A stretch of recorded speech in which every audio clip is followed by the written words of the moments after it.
Hello, folks. Today's big news: Netanyahu had called the Iranian attack a big mistake and vowed a strong response. Tel Aviv. Israeli Prime Minister Benjamin Netanyahu has informed the Biden administration of his willingness to conduct military strikes in Iran rather than targeting oil or nuclear facilities. This indicates a more restrained approach aimed at avoiding a full-scale war.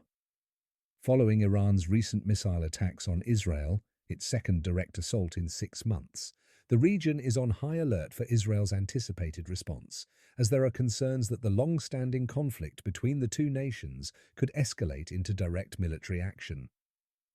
This situation arises at a politically sensitive time for the US, with elections approaching in less than a month.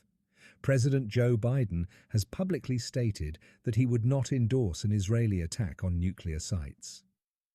During their first conversation in over 7 weeks amid rising tensions, Netanyahu conveyed his intention to focus on military targets in Iran, according to a US official and another source familiar with the discussions, who requested anonymity due to the sensitive nature of the talks.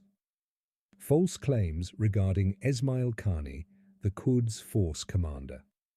However, as of the last update in October 2024, there have been no verified reports confirming that Esmael Qaani was killed, arrested, or involved in any espionage activities as a Mossad spy. Additionally, no credible sources indicate that he suffered a heart attack during interrogation.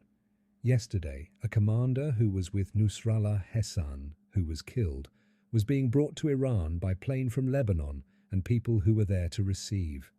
Esmael Qaani was among them also. He was seen in the ceremony sitting with other high-ranking officers. The Western and American media such as Sky News show that people are being burnt alive by Iran's missile attack, when the truth is that an Israel airstrike on a hospital tent camp in Gaza. One family of Shabaan al-Dalou was burnt alive, and others who survived had 50 to 60% burns, will not be able to survive the Israeli massacre.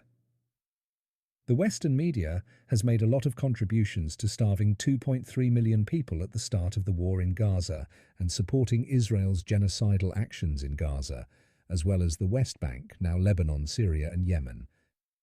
The hypocrisy of America is that it puts sanctions on Iran.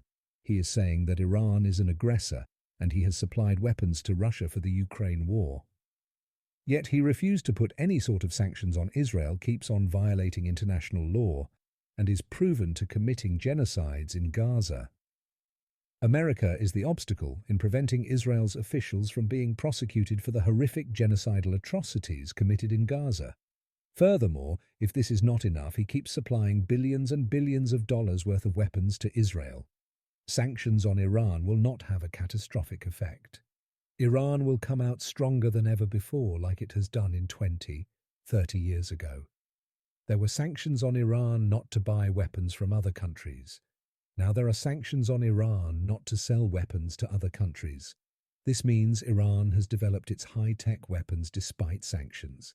Now it is being sanctioned not to sell weapons to Russia. Thank you, folks. Subscribe to Independent News for all the updates. Stay tuned to Independent News. Like the video for more recommendations. Leave a comment.